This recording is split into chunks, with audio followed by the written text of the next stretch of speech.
नमस्कार, मैं naturopathy therapist doctor संतोष Gupta. वेलोपैथी health protection foundation में आप सभी लोगों का बहुत बहुत स्वागत है।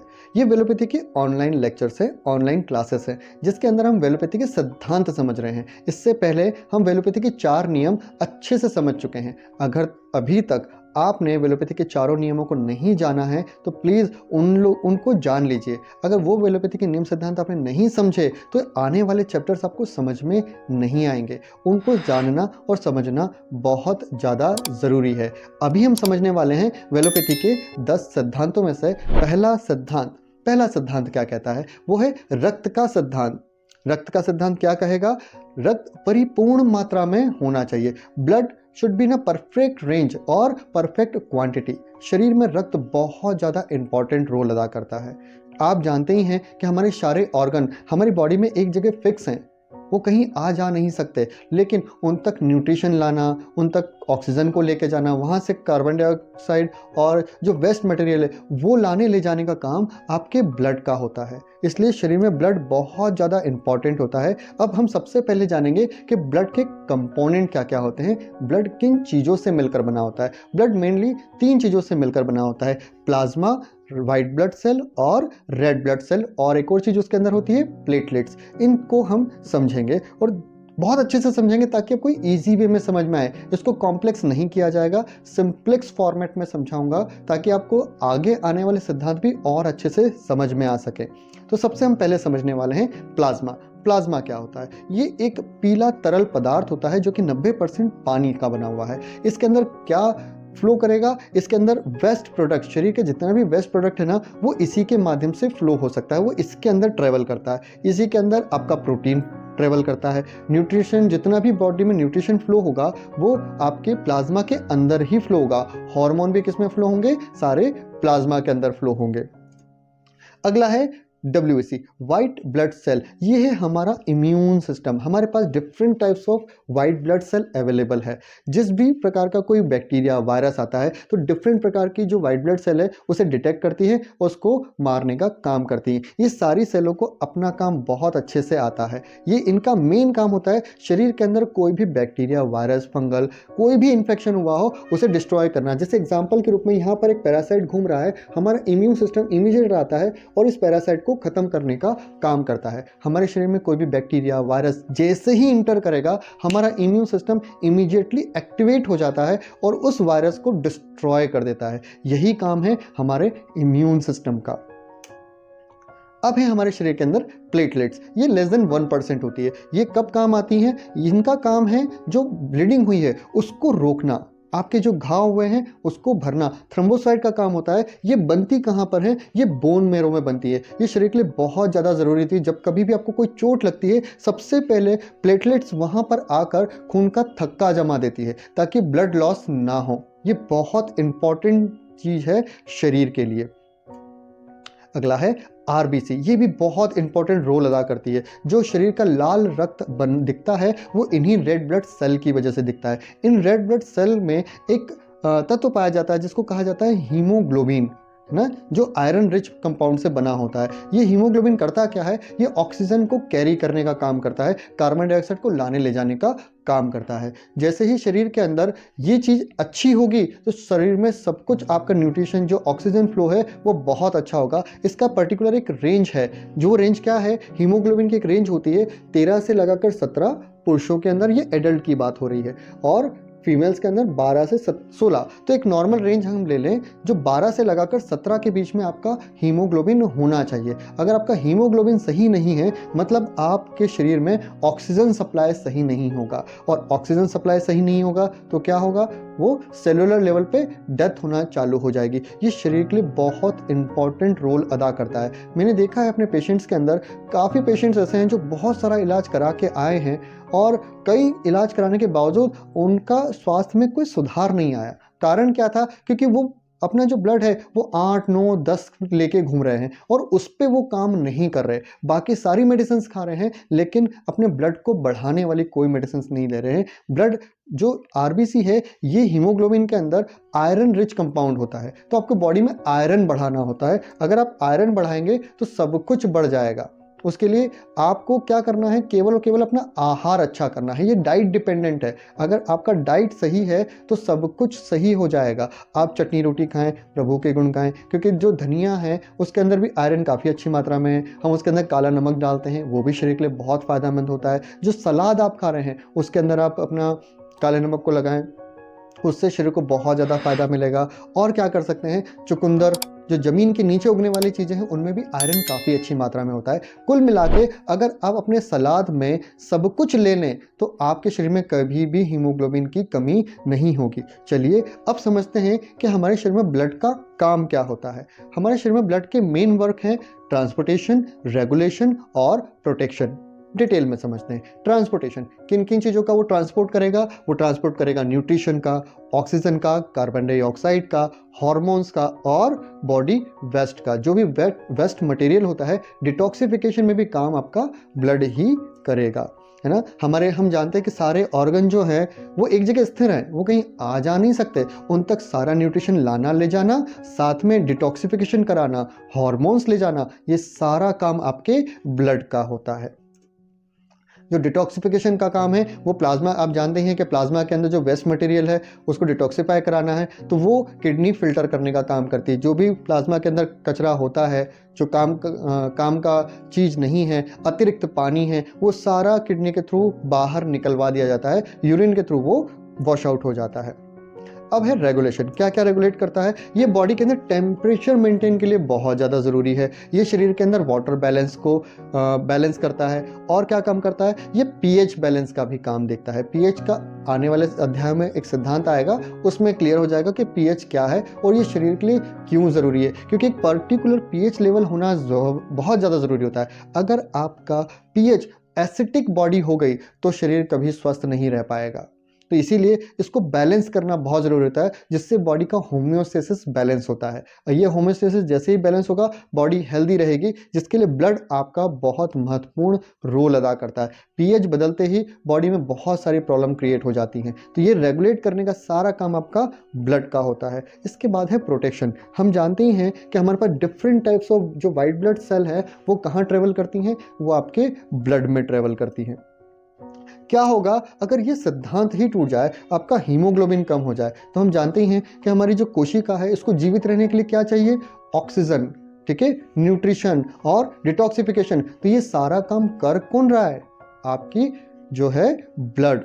अगर ब्लड परफेक्ट मात्रा में है तो ऑक्सीजन सप्लाई अच्छा रहेगा, आपका न्यूट्रिशन सप्लाई अच्छा रहेगा, आपका डिटॉक्सिफिकेशन प्रॉपर होता रहेगा। इसलिए ये चीज़ विशेष तौर से ध्यान रखना है। अगर शरीर में आपका हीमोग्लोबिन सही नहीं है तो आप कभी भी स्वस्थ नहीं रह पाएंगे। ब्लड का परफेक्ट रेंज में होना बहुत ज़्यादा ज़रूरी है। और हीमोग्लोबिन बनता है आयरन से, और अगर वो आयरन डिफिशिएंट आप हैं तो प्रॉब्लम होगी। क्या क्या प्रॉब्लम हो सकती है? अगर आपकी आईज जो है वो हल्की येलो हो सकती है, स्किन का कलर थोड़ा डल हो सकता है, आपको रेस्पिरेटरी प्रॉब्लम हो जाएगी, थोड़ा सा चलोगे आपको थकान होने लगेगी। आपने देखा होगा घर के अंदर जो बड़े बुजुर्ग हैं वो जरा सा 2 चढ़ाव चढ़ते हैं वो हांफने लग जाते हैं। उन्हें कोई बीमारी नहीं है, लेकिन अगर जाके वो अपनी ब्लड की जांच कराएंगे तो वो पाएंगे कि उनको हीमोग्लोबिन की डिफिशियंसी चल रही है।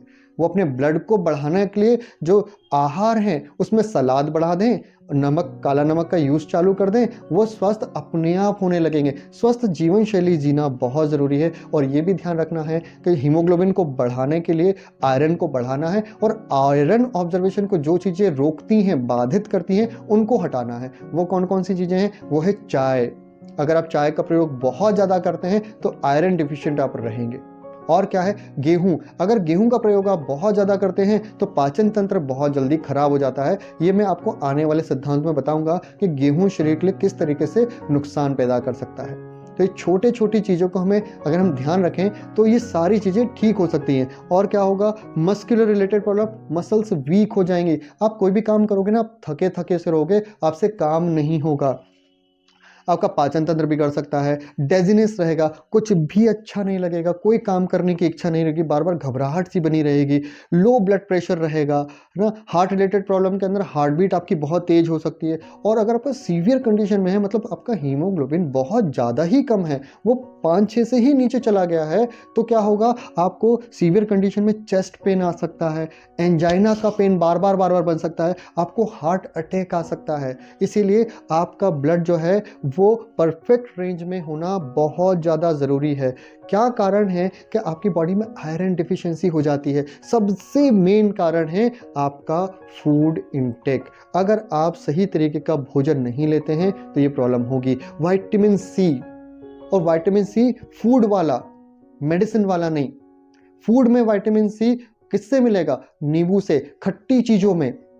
तो अगर आप जो सलाद ले रहे हैं उसमें अगर आप नींबू निचोड़ दें, काला नमक डाल दें, तो क्या होगा? आयरन अपने आप बढ़ जाएगा। पर बहुत से लोग क्या करते हैं, उस आयरन को बढ़ाने के लिए, विटामिन सी को बढ़ाने के लिए आंवले का प्रयोग चालू कर देते हैं। याद रखिए, आंवला एक औषधि है, वो फूड नहीं है। लेकिन नींबू एक फूड है। तो आप नींबू का प्रयोग नियमित कर सकते हैं, लेकिन आंवले का प्रयोग सीमित समय के लिए करना होगा, क्योंकि आंवला आप नियमित नहीं खा सकते। नींबू नियमित लिया जा सकता है, तीनों वक्त में लिया जा सकता है, बशर्ते पूरा पका हुआ नींबू हो। डाल पे कच्चे नींबू को तोड़ लिया, वो हरा हरा नींबू है, वो शरीर के अंदर फायदा नहीं दे पाएगा। जो पूरी तरीके से पका हो, डाल पाक हो, आप मार्केट में, सब्जी मंडी में जब जाएं, जो पूरा पका हुआ नींबू दिखे वही आप खरीदें और अपने खाने के अंदर तीनों वक्त में नींबू का प्रयोग कीजिए। ये याद रखिए, नींबू से किसी भी व्यक्ति को सर्दी खांसी नहीं हो सकती, क्योंकि हमने एलोपैथी स्वास्थ्य का जो नियम पढ़ा है उसमें हम जानते हैं कि जो सर्दी खांसी है ये बैक्टीरिया और वायरस से होती है, किसी भोजन से नहीं हो सकती। तो अगर आप ये मिथ अपने दिमाग से निकाल देंगे तो सब चीज़ें ठीक हो जाएंगी। और कुछ लोगों को मिथ है कि भैया नींबू खाएंगे तो जोड़ दुखेंगे। वो भी अपना मिथ हटा लें कि वो कच्चा नींबू खाएंगे। डाल पाक नहीं है वो अध कच्चा है। इसको एग्जाम्पल से समझते हैं, जैसे 7 मासी बच्चा और 9 मासी बच्चे में कितना अंतर होता है, ठीक वही अंतर होता है। एक जो कच्चा नींबू है, जिसको डाल पे पकने से पहले ही तोड़ लिया गया, उसमें सारे न्यूट्रिशन अभी बने नहीं हैं। ये शरीर में दर्दों को पैदा कर सकता है, शरीर के लिए नुकसानदायक होगा। आपको क्या करना है? डाल पाक नींबू लेना है। डाल पाक नींबू जो होगा वो 9 मासी बच्चे के अनुसार होगा, उसमें सब कुछ परिपक्व हो चुका है। तो ऐसा नींबू शरीर के लिए हमेशा फायदेमंद होगा, है ना। कोई भी चीज जैसे आम है, अगर वो डाल पाक नहीं है तो शरीर के अंदर दर्द पैदा कर देगा। केरी शरीर में दर्द पैदा कर देगी, क्योंकि उसमें पूरा केमिकल कंपोजिशन अभी नहीं हुआ है। ये छोटे छोटे परिवर्तन आप अगर सही तरीके से समझ गए तो आप अपने आहार को सही कर लेंगे। लोग गलत धारणा से कोई अच्छे आहार को भी छोड़ देते हैं। लोगों ने नींबू छोड़ दिया, जबकि नींबू कौन सा वाला नुकसानदायक था? जो डाल पाक नहीं था वो नुकसानदायक था। तो आप अगर डाल पाक चीजें लेते हैं तो आपको शरीर में कभी भी जोड़ों में दर्द नहीं आएगा। ये एक मिथ है कि नींबू खाने से शरीर के अंदर जो है सर्दी खांसी हो जाती है, जोड़ दुखने लगते हैं। ऐसा कुछ नहीं होता है। डाल पाक नींबू अगर है तो आपको चिंता करने की जरूरत ही नहीं है। डाल पाक नींबू लेने से विटामिन सी आ जाता है। सी आएगा तो जितना भी बॉडी में आयरन है वो ऑब्जर्वेशन इजीली हो जाएगा, ठीक है। और क्या प्रॉब्लम हो सकती है? Absorption problem. अगर आपको पाचन रिलेटेड कोई समस्या चल रही है, सीलिएक डिजीज है, पाचन ही खराब कर रखे हैं, कब्जियत है, तो भी आयरन डिफिशियंसी हो जाएगी, है ना। आपकी प्रेगनेंसी वगैरह है तो भी आपको ये प्रॉब्लम आपको हो सकती है। कोई एक्सीडेंट वगैरह हुआ हो तो भी आपको ये प्रॉब्लम हो सकती है। इन्फ्लामेशन, ऐसा आहार जो पाचन तंत्र में ही सूजन कर दे, क्योंकि आयरन आएगा कहां से? आपके खाने में तो आयरन बहुत सारा है, लेकिन खिंच नहीं रहा है। क्यों? पाचन तंत्र में स्वेलिंग चल रही है ना। इरिटेबल बाउल सिंड्रोम चल रहा है, आपको सीलिएक डिजीज है, क्रॉन्स डिजीज है, पाचन तंत्र ही सही नहीं कर रखा है, तो भी आपको ये प्रॉब्लम होगी। सबसे पहले क्या करना पड़ेगा? नेट पे जाइए, एक शब्द लिखिए इन्फ्लामेटरी फूड लिस्ट। जैसे इन्फ्लामेटरी फूड लिस्ट आप लिखेंगे, आपके पास पाचन तंत्र में सूजन करने वाली आहारों की लिस्ट आ जाएगी। क्योंकि पाचन तंत्र में सूजन आई है, तो ये सूजन किस वजह से आई होगी? क्योंकि पाचन तंत्र जिस चीज से डील करता है वही जो है आहार सूजनकारी आहार होगा। तो जैसे ही ये आप सर्च करते हैं पूरी एक लिस्ट आ जाती है। वो लिस्ट में से जो आहार आप खा रहे हो वो हटा दीजिए, ये सूजन उतर जाएगी। ये सिंपल सा तरीका होता है। हमें ये छोटे छोटे तरीकों को जब हम काम करते हैं, हमारा शरीर बहुत अच्छे रिजल्ट देता है। आपको शरीर की हेल्प करना है। 3 वक्त का भोजन कीजिए, वेलोपैथी आहार के नियमों का पालन कीजिए, फूड डायमेंशन को समझिए कि फूड डायमेंशन क्या कहता है। अगर आपने वो नियम सिद्धांत नहीं सीखे तो आप हमेशा बीमार रहेंगे। तो हमने यहाँ जाना कि रक्त परिपूर्ण मात्रा में होना चाहिए। अगर ये परिपूर्ण मात्रा में नहीं है तो कितनी सारी प्रॉब्लम्स क्रिएट हो सकती हैं। ये नियम सिद्धांत बहुत ज़्यादा ज़रूरी हैं शरीर के लिए। एकमात्र इस सिद्धांत के टूट जाने से शरीर के अंदर आपने अच्छे से अच्छा भी खाया होगा तो वो काम का नहीं है। यही सिद्धांत मैंने देखा है अधिकतर लोगों में, ये सिद्धांत टूटा हुआ मैंने पाया है। और जैसे ही मैंने ये सिद्धांत को सही करने के लिए उसका आहार का सिद्धांत सही कर दिया तो ये सिद्धांत अपने आप ठीक हो गया। ये सिद्धांत को ठीक होने में 3 से 6 महीने का समय लगता है। एक स्वस्थ जीवन शैली आप जीना स्टार्ट करते हैं, सही प्रकार का आहार का इस्तेमाल करते हैं। अच्छा, आपको आयरन की अधिकता करने की जरूरत नहीं है। आप आयरन डिफिशिएंट किन चीज़ों से हो रहे हैं बस उनका ध्यान लगाइए। तो वो 2-4 चीज़ें, एक तो इन्फ्लामेटरी फूड अगर आप खाओगे तो आयरन आपको सही तरीके से ऑब्जर्व नहीं होगा। अगर आप खाने के अंदर नींबू का प्रयोग नहीं कर रहे हैं, विटामिन सी प्रॉपर नहीं पहुंचा रहे हैं तो भी आपका आयरन ऑब्जर्वेशन नहीं होगा। और किन वजह से होगा, अगर आप चाय का प्रयोग बहुत ज़्यादा कर रहे हैं तो भी आपके शरीर में आयरन डिफिशियंसी होती रहेगी। गेहूं का प्रयोग बहुत ज़्यादा है तो भी आयरन डिफिशियंसी होती रहेगी। अगर आप सलाद खाते ही नहीं हैं तो भी आपको आयरन डिफिशियंसी होती रहेगी। तो आपको आयरन डिफिशियंसी के कारणों पे काम करना है। आयरन बढ़ाने की जरूरत नहीं है, आंवला खाने की जरूरत नहीं है। आप पहले उन आहार को हटाइए जिससे आयरन ऑब्जर्वेशन स्लो डाउन हो जाता है। जैसे ही वो स्लो डाउन होने वाली चीजें हटाएंगे, भरपूर मात्रा में आयरन शरीर के अंदर आ जाएगा। बहुत बहुत थोड़ी मात्रा में आयरन की जरूरत होती है लेकिन होती है। और वो आयरन होगा जब आप खाने के अंदर नींबू का इस्तेमाल करेंगे, चटनी रोटी खाएंगे, है ना, गेहूं का इस्तेमाल कम करेंगे, चाय का इस्तेमाल नहीं करेंगे, एक अच्छी स्वस्थ जीवन शैली जिएंगे, वेलोपैथी के सारे नियम सिद्धांतों का पालन करेंगे, आप अपने आप स्वस्थ हो जाएंगे। क्या वेलोपैथी शो के बारे में आप जानते हैं? वेलोपैथी शो एक ऐसा शो है जहां पर आपको आपकी सारी बीमारी की पूरी जानकारी एक ही जगह पर मिल जाती है। जानकारी जैसे बीमारी के लक्षण क्या हैं, आपकी बीमारी कौन से डायमेंशन से आ रही है, क्या वो फूड डायमेंशन से आ रही है, पोस्चर डायमेंशन से आ रही है या माइंड डायमेंशन से आ रही है, आखिर आपकी बीमारी का सबसे अच्छा डॉक्टर कौन सा है, क्या एलोपैथी में इलाज कराना चाहिए या आयुर्वेद में जाएं या होम्योपैथी में जाएं या प्राकृतिक चिकित्सा कराएं या फिर फिजियोथेरेपी कराएं, ये सारी जानकारी आपको आपके उस शो के अंदर मिल जाएगी। लाक्षणिक चिकित्सा कैसे हो सकती है, जड़ चिकित्सा कैसे हो सकती है, आखिर आपकी बीमारी को हम जड़ से कैसे हटाएंगे, इसकी पूरी जानकारी उसके अंदर आपको मिल जाएगी। आपको करना क्या होगा, सबसे पहले आपके पास जो भी बीमारी है उसका पूरा एक वीडियो बनाएं और उस वीडियो को हमें हमारे व्हाट्सएप नंबर पे या मेल पर हमें भेजें, है ना। आप हमें मेल कर सकते हैं, व्हाट्सएप कर सकते हैं, लिख कर भेज सकते हैं। जहां तक है जिसके वीडियोस ज़्यादा आएंगे उस वीडियो का पूरा हम एक टॉक टू वेलोपैथी शो बनाएंगे और उस वीडियो को हमारे यूट्यूब चैनल पर अपलोड कर दिया जाएगा और वहां से आप वो सारी जानकारी बहुत इजीली हासिल कर सकते हैं। इसीलिए आज ही हमारे चैनल्स को सब्सक्राइब करके रखें। अभी तक आपने हमारी वेलोपैथी की ऑडियो बुक अगर नहीं सुनी है तो जाइए प्लीज़ ऑडियो बुक को जरूर सुने, उसमें और ज़्यादा जानकारी है और ज़्यादा चीज़ों को सीख पाएंगे। अगर आप हमारी वेलोपैथी की ई बुक चाहते हैं तो अमेजोन पर जाएं, अमेजोन से हमारी वेलोपैथी की ई बुक को डाउनलोड कर लें और वहां सर आप अपने मोबाइल पर ही पूरी वेलोपैथी की किताब को हासिल कर सकते हैं। आज ही वेलोपैथी के इस चैनल को सब्सक्राइब करके रखें और हाँ, बेल आइकन को जरूर दबाएं ताकि आपके पास वेलोपैथी टॉक टू वेलोपैथी शो का जो पहला संस्करण है वो सबसे पहले आपके पास आए, जो भी वीडियोस बने वो सबसे पहले आपको मिल जाए। आज ही ये सारे वीडियोस अपने माता पिता को जरूर शेयर करें क्योंकि वो नुस्खे ढूंढ रहे हैं। उन्हें बताएं कि नुस्खों की ज़रूरत नहीं है, आप अपनी बीमारी को सुरक्षा से भी सही कर सकते हैं। प्रोटेक्शन सीखने का उन्हें बताएं। आप जितना उन्हें प्रोटेक्शन सिखाएंगे वो उतनी जल्दी ठीक होते चले जाएंगे। चिकित्सा भी ज़रूरी है लेकिन सुरक्षा भी ज़रूरी है। आप दोनों एक साथ अप्लाई करें और अपनी बीमारियों को जड़ से हटाएं। चलिए वापस अपने चलते हैं चैप्टर की ओर जाएंगे। तो हम एक रिकैप ले लेते हैं। हमने यहाँ पे जाना कि वेलोपैथी के रक्त का सिद्धांत शरीर के लिए बहुत ज़्यादा ज़रूरी होता है। रक्त परिपूर्ण मात्रा में होना चाहिए। हमने जाना कि कितना रक्त शरीर में होना चाहिए, एक प्रॉपर एक मिडिल रेंज निकाल ली, 12 से 17 के बीच में आपका ब्लड होना चाहिए। जाइए सबसे पहले अपने हीमोग्लोबिन की जाँच कराइए, भले आप बीमार हों या नहीं हो तो आप जाँच कराएँ। क्या होगा, उससे पता चल जाएगा कि आपका हीमोग्लोबिन का रेंज कितना चल रहा है। 3 से 6 महीने 7 महीने में अपना ये जांच आप नियमित करा सकते हैं। जब कभी भी बीमारी हो, घर में कोई बीमार चल रहा हो तो उसको तुरंत जाके ये जांच करा लेनी चाहिए। मात्र 30-40 रुपए की एक जांच है, आराम से हो जाती है, किसी प्रिस्क्रिप्शन की इसमें ज़रूरत नहीं होती है, सेल्फ से ही ये जाँच आपकी हो सकती है। हमने और इसमें जाना कि आहार इसमें बहुत बड़ा रोल अदा करता है। है ना। हमने जाना कि शरीर के अंदर जो ब्लड सर्कुलेशन है, जिसके अंदर क्या क्या चीज़ें कंपोनेंट्स क्या क्या हैं, ब्लड के सारे कंपोनेंट हमने जाने।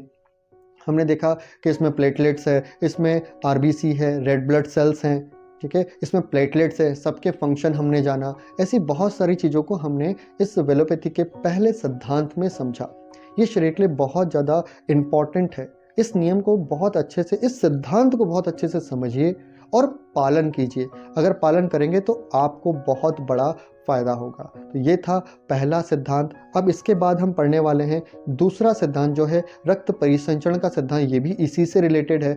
दोनों ही सिद्धांत अपने आप चलते हैं, आपकी वजह से रुक जाते हैं, आपकी जीवन शैली की वजह से खराब होते हैं। अपनी जीवन शैली को सुधारिए, वेलोपैथी सीखिए, सिखाइए, स्वस्थ रह के दिखाइए। हमेशा याद रखना, अगर आपको वेलोपैथी बहुत अच्छे से सीखना है ना, तो आपको क्या करना पड़ेगा? एक तो दूसरों को सिखाना है, दूसरा है पालन करना, तीसरा है रिवीजन करना। आप जब भी किसी चीज़ का रिवीजन करते हैं तो क्या होता है, वो चीज़ कॉन्शियस माइंड से सबकॉन्शियस माइंड में चली जाती है। और मेरा मकसद आप लोगों को वेलोपैथी के माध्यम से स्वास्थ्य की सारी जानकारी मैं सबकॉन्शियस माइंड में डालना चाहता हूँ। जैसे ही सबकॉन्शियस माइंड में चली जाएगी, आप अपने स्वास्थ्य के लिए सजग हो जाएंगे। आप हमेशा अपने हेल्थ के बारे में सोचते रहेंगे। आपका दिमाग कभी भी गलत चीज़ों को अंदर आने ही नहीं देगा। आप अपनी लाइफ को एंजॉय कर पाएंगे, आप अपने आहार में लिमिट लगा पाएंगे, आपको पता होगा कि क्या सही है क्या गलत। यही है हमारी वेलोपैथी का मुख्य उद्देश्य, कि आपको आत्मनिर्भर बनाना है। और आत्मनिर्भर बनना है तो एकमात्र तरीका है, और वो है नॉलेज। और वेलोपैथी का कोर्स आपने ज्वाइन ही नॉलेज के लिए किया है। प्रॉपर नॉलेज लीजिए, चीज़ों को समझिए, किसी अतिरिक्त चीज़ों की आवश्यकता आपको नहीं पड़ेगी। केवल नियम सिद्धांत समझ जाइए। नियम सिद्धांत समझ गए तो सब कुछ संभव है। तो चलिए मिलते हैं अगली क्लास में। तब तक के लिए नमस्कार।